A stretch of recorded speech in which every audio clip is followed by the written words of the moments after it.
तो यदि इस जीवन में आपको कोई विशेष काम है तो ये है परमात्मा को समझना, जानना और मोक्ष प्राप्त कराना। जब भगवान आपको मिल गया, सत्साधना आप करते हैं, तो आपके जो भौतिक लाभ हैं वो तो ना चाहते हुए भी आपको मिलेंगे। परमात्मा आपको सारे सुख भी देगा आपको भक्ति कराने के लिए। जैसे हम अपने बच्चों को शिक्षा ग्रहण कराने के लिए कितनी सुविधा देते हैं, स्वयं हम मजदूरी करते हैं और बच्चों को बढ़िया ड्रेस देते हैं, उनको गाड़ियों में भेजते हैं और 15-20 वर्ष तक बच्चे तो पढ़ो और अपना कल्याण कराओ। तो ये परमात्मा ने आपको ये ड्रेस जो दी है मनुष्य की, ये विद्यार्थी को है। आप विद्यार्थी हैं और जब आप सही विद्या ग्रहण करोगे, परमात्मा अनुकूल चलोगे, तो आपको सारी सुविधा ऑटोमेटिकली मिलेंगी। आपके घर में सुख, आपके शरीर में सुख, आपके सब संकटों का निवारण करेगा भगवान, तभी आप भक्ति कर सकोगे।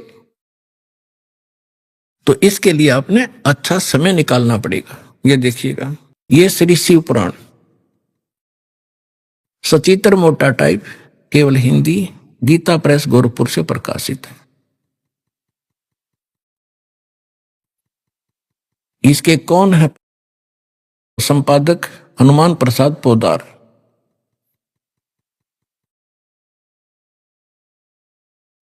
ये प्रकाशक मुद्रक है, गीता प्रेस गोरखपुर, गोविंद मोहन कार्यालय, कोलकाता का संस्थान। अब यहां देखिएगा, ये 98-99 पृष्ठ पर हम पढ़ेंगे रुद्र संहिता, संक्षिप्त शिव पुराण, और ये 98 पे यहां नीचे से 5वां अध्याय है। अपने पुत्र नारद की यह बात सुनकर लोक पिता में ब्रह्मा वहां इस प्रकार बोले। अब 99 पर आ गए हम। ब्रह्मा जी ने कहा, ब्रह्मन देव शिरोमणि, तुम सदा समस्त जगत के उपकार में लगे रहते हो। तुमने लोगों के हित की कामना से बहुत उत्तम बात पूछी। अब नारद जी ने क्या पूछा था कि पिताजी, अपने पिता ब्रह्मा से, कि मुझे सृष्टि रचना सुनाओ। अब यो लगा सृष्टि रचना सुना। देखिएगा, जिस समय समस्त चराचर जगत नष्ट हो गया था, सर्वत्र केवल अंधकार ही अंधकार था, न सूर्य थे न चंद्रमा आदि आदि, उस समय तत् सत ब्रह्म, इस श्रुति में जो सत सुना जाता है एकमात्र वही शेष था। ठीक, अब ये देखिए क्या सट्टे मारेगा ये, क्योंकि पुण्यात्मा ये 100 पृष्ठ पा गया। आपको थोड़ा सा हिंट दे दूं कि परमात्मा जब प्रथम सतयुग में आए थे, इन तीनों को मिले थे, ब्रह्मा जी को, विष्णु जी को, शिव जी को, एक संत रूप में, ऋषि रूप में, और इन्होंने ये ज्ञान सुना था परमात्मा से। अब ब्रह्मा जी परमात्मा वाले ज्ञान को कुछ अपनी अटकल को मिला के कैसे वो सृष्टि रचना बता रहा है। देखिएगा, जिस परब्रह्म के विषय में ज्ञान और अज्ञान से युक्त पूर्ण युक्तियों द्वारा इस प्रकार विकल्प किए जाते हैं, उसने कुछ काल के बाद द्वितीय की इच्छा प्रकट की। उसके भीतर एक से अनेक होने के संकल्प उदित हुआ।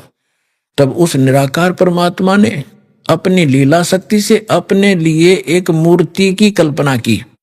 अब ये के सट्टे मारे है, नो कहो वैसे तो परमात्मा निराकार है, वो ये ब्रह्म ने निराकार कहे, और उसने कहते फिर वो सदाशिव के रूप में आ गया। वो सदाशिव कौन है? देखिए उनका। अब ये कहते हैं जो मूर्ति रहित परम ब्रह्म है, उसकी मूर्ति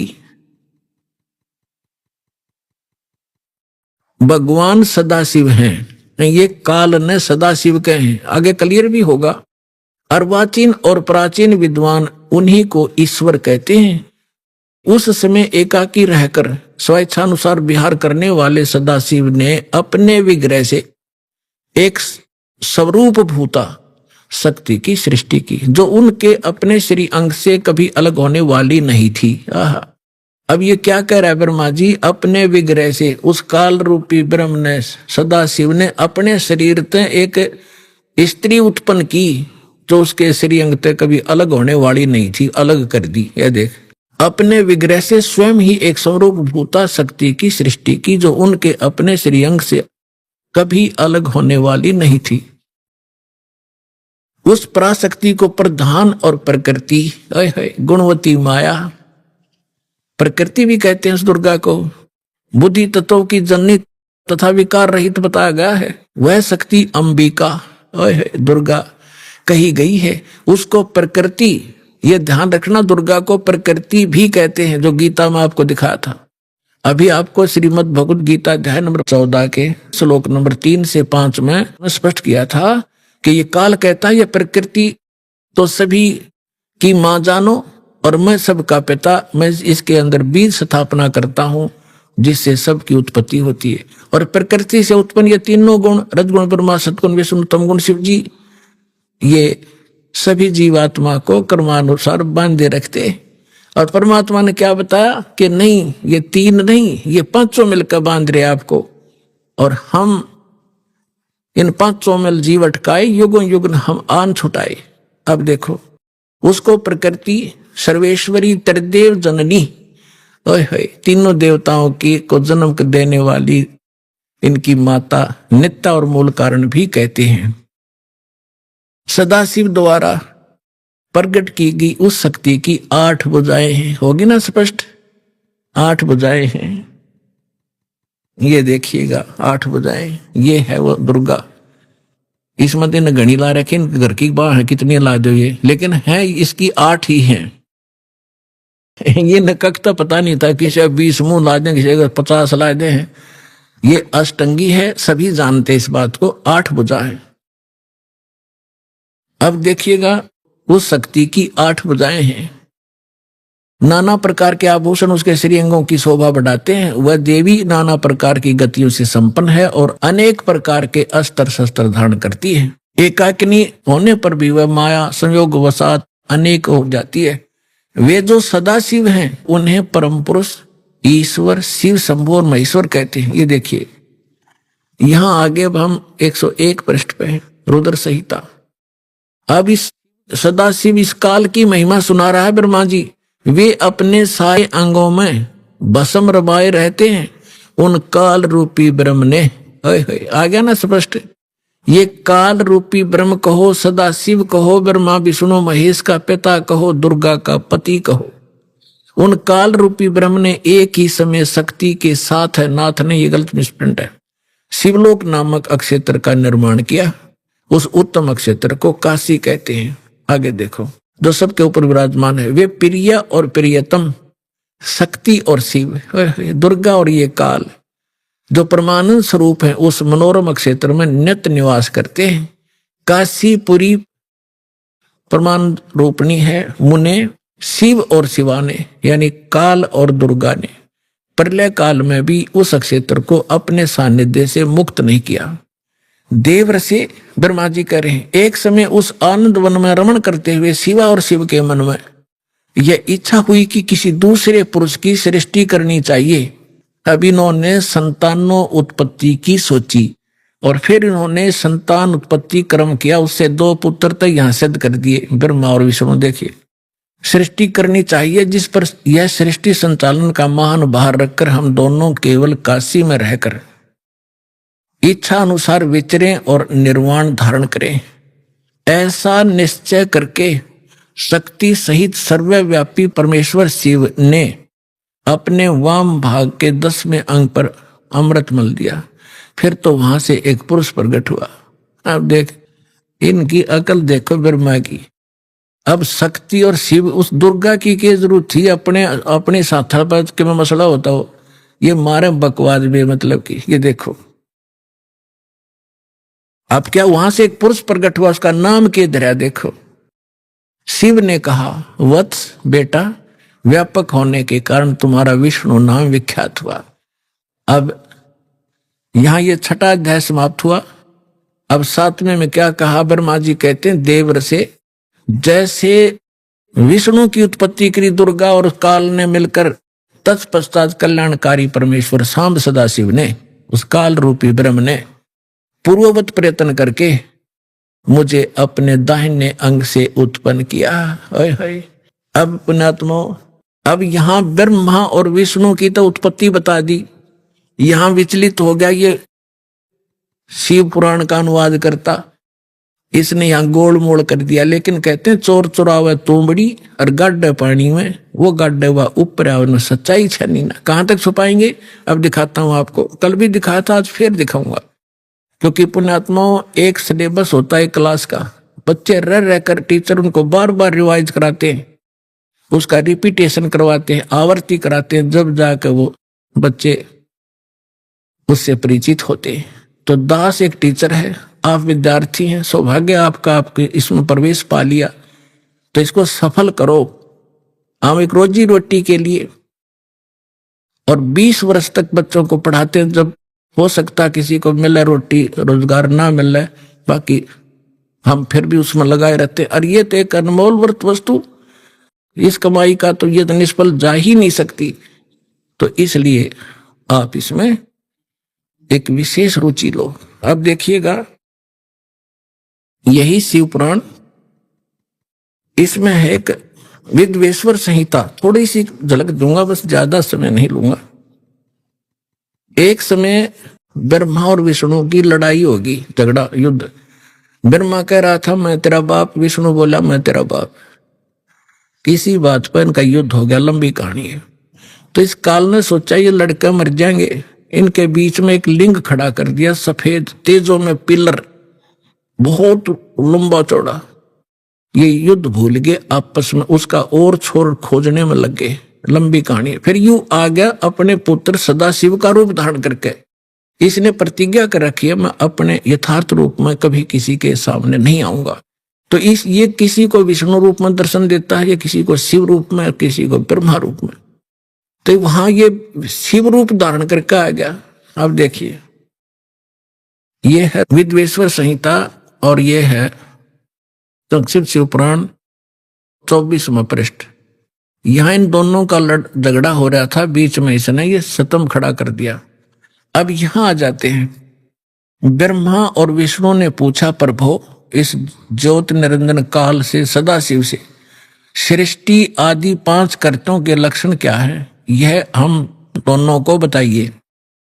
भगवान शिव बोले, ये काल रूपी ब्रह्म बोला, मेरे कर्तों को जानना अत्यंत गहन है, तथापि मैं कृपा पूर्वक तुम्हें उनके विषय में बता रहा हूं। आगे चलेंगे।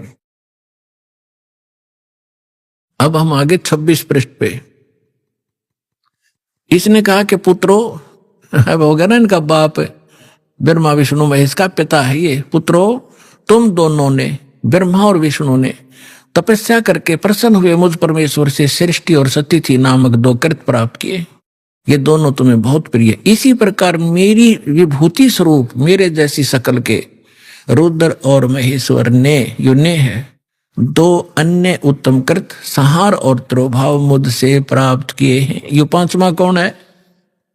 ये 4 तो ब्रह्मा विष्णु महेश और रुद्र हो गए। इसी का एक शकल है रुद्र, और वो 11 रुद्रों का कंट्रोलर है वो रुद्र, वो अलग है। और ये ब्रह्मा विष्णु महेश ये अलग है। तो ये 5वां जो बोल रहा है यू है काल दुर्गा का पति। अब हमने यहां से इतना ही लेना था। अब आपको जो दास ने अभी दिखाया था, ये पहले दास ने परमात्मा के द्वारा बताई सृष्टि रचना सुनाई, और अब इन सदग्रंथों में प्रमाणित हो रही है। तो इससे क्या सिद्ध हो गया कि कौन ब्रह्मा का पिता है और कौन विष्णु की माँ, शंकर का दादा कौन है, हमको देव बता। तो इस कथा से आपको सौदा सिद्ध हो जाएगा कि ब्रह्मा विष्णु महेश का पिता और शंकर का दादा कौन है। इनका दादा है कबीर जी, वो सत्य पुरुष जिसने इनके पिता ज्योत निरंजन को जन्म दिया, और उसी से फिर ब्रह्मा विष्णु महेश का जन्म हुआ इस ज्योत निरंजन काल से। तो इनका दादा कौन है? कबीर, सत्य पुरुष, वो परमेश्वर है।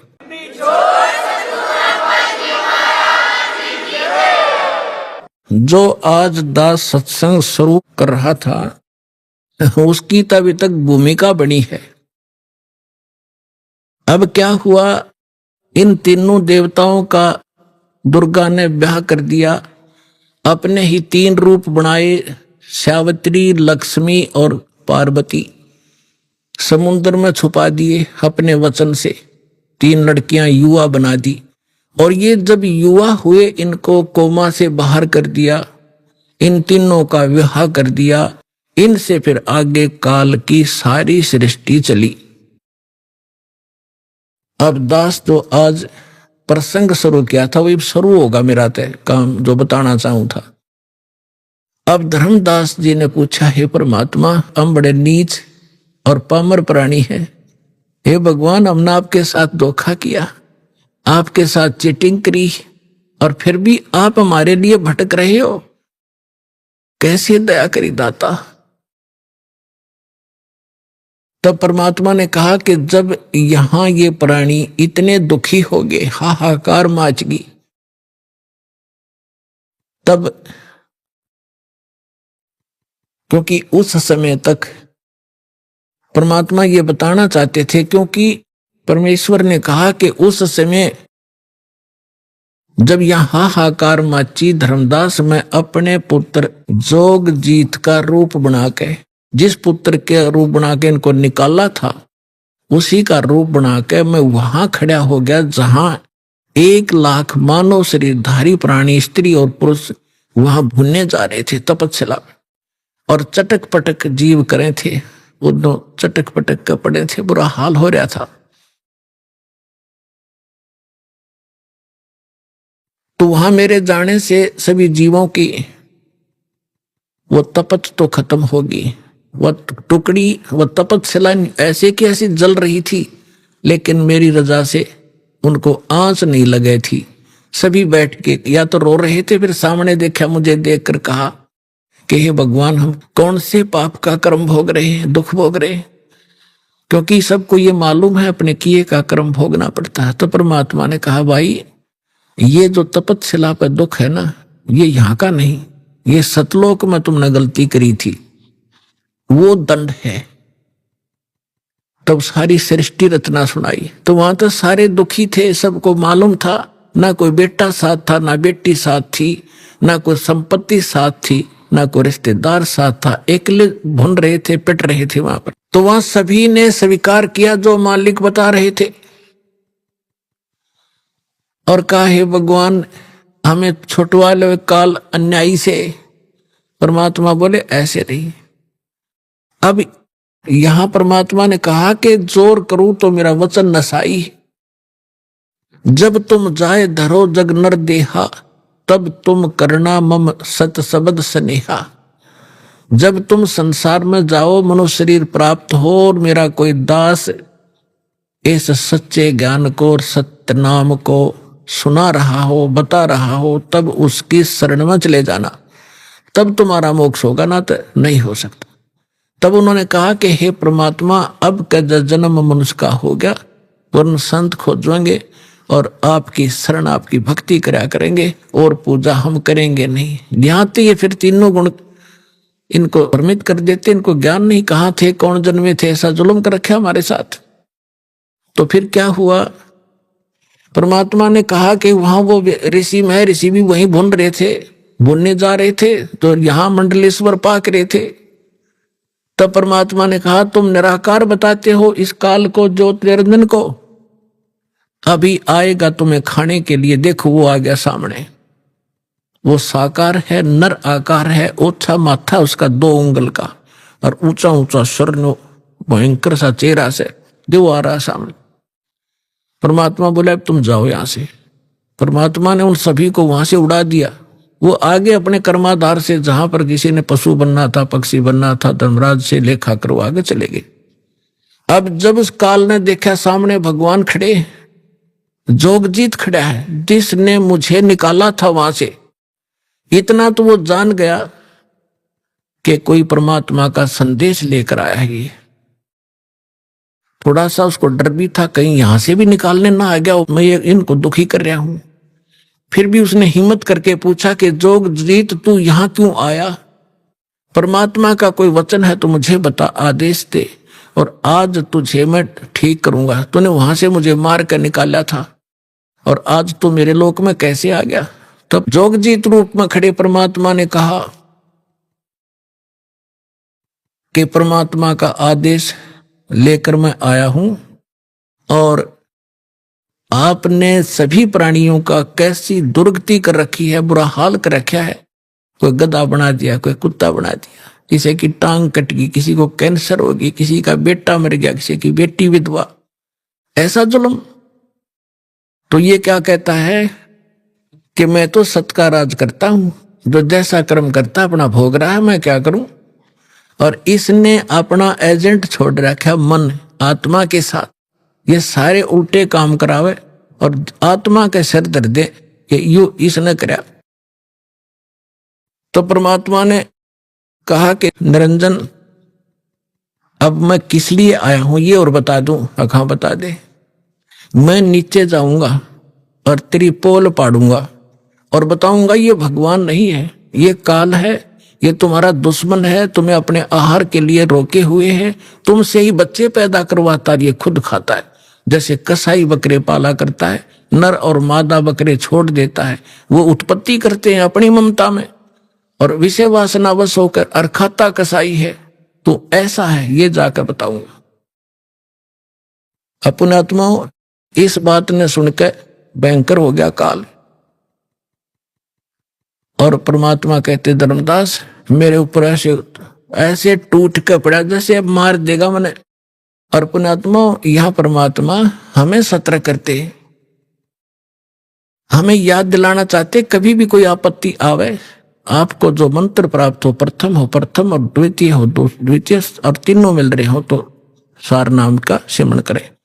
ऐसी किसी प्रकार की आपदा हो एक बार जरूर सिमरण याद कर लेना।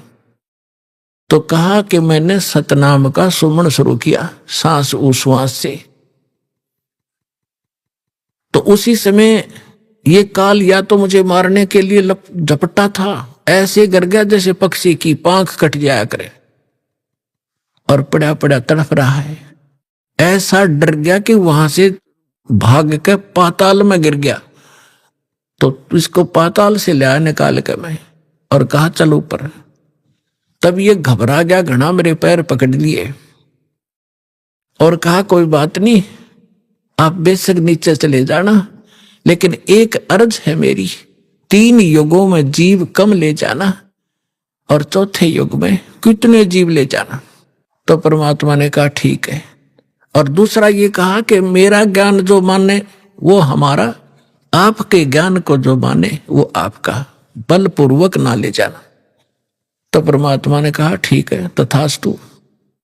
जब सारे वचन भरवा लिए फिर बदल गया गिरगिट की तरह, कहने लगा कि बेशक चले जाना जोग जी, चौथे युग में इन जीवों को इतना कंडम कर दूंगा, ये भक्ति योग नहीं रहेंगे, इनको सब उल्टी साधना पर लगा दूंगा, देवी देवता पत्थर पहाड़ों की पूजा में इनको व्यस्त कर दूंगा।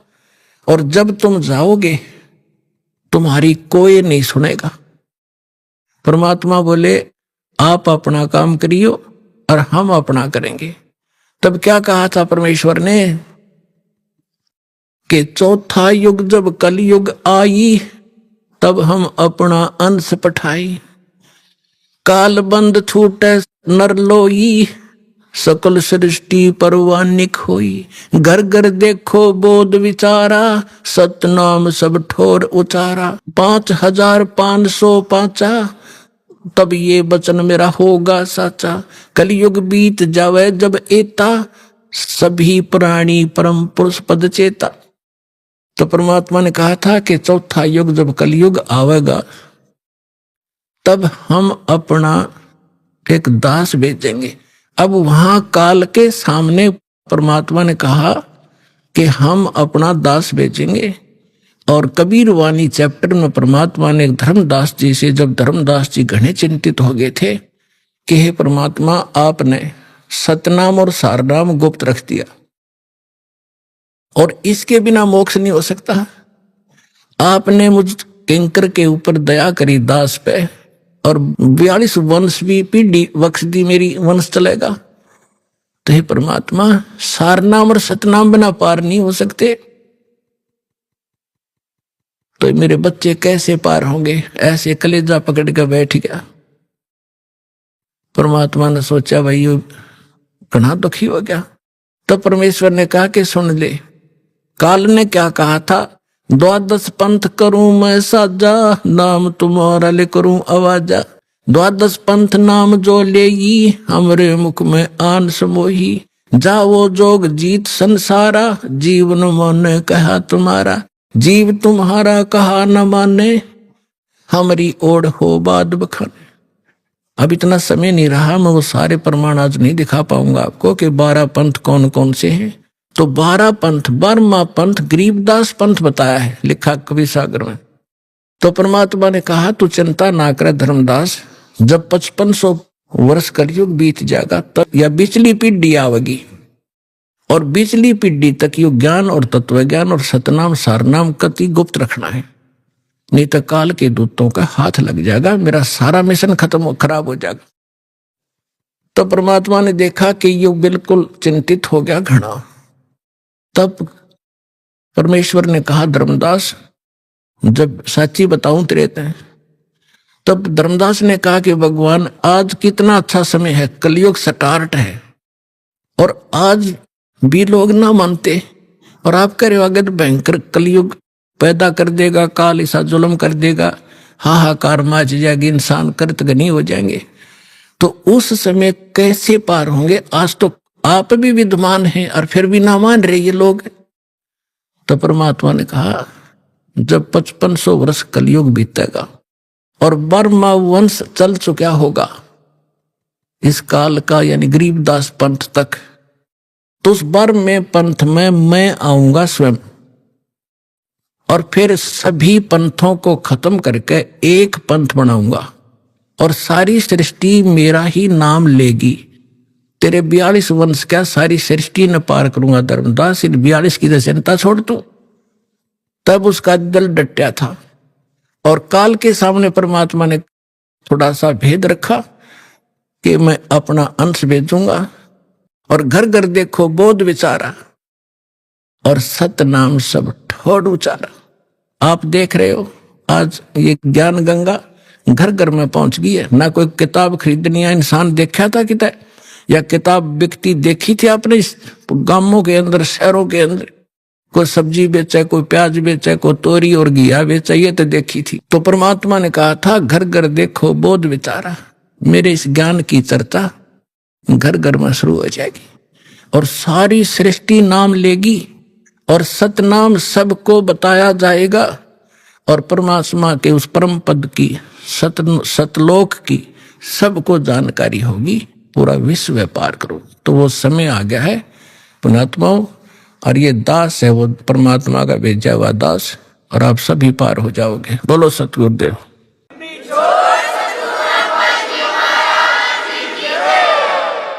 जिस प्राणी के युगों युगों के शुभ संस्कार उदय होते हैं उनको मानव शरीर प्राप्त होता है, और जिन जीवात्माओं को मानव शरीर के अंदर परमात्मा प्राप्ति की प्रेरणा होती है वो बहुत ही शुभ संस्कारी हंस होते हैं, और जिनको सतगुरु मिल जाते हैं, सत साधना प्राप्त हो जाती है, वो बहुत ही अच्छी किस्मत वाले होते हैं। जैसे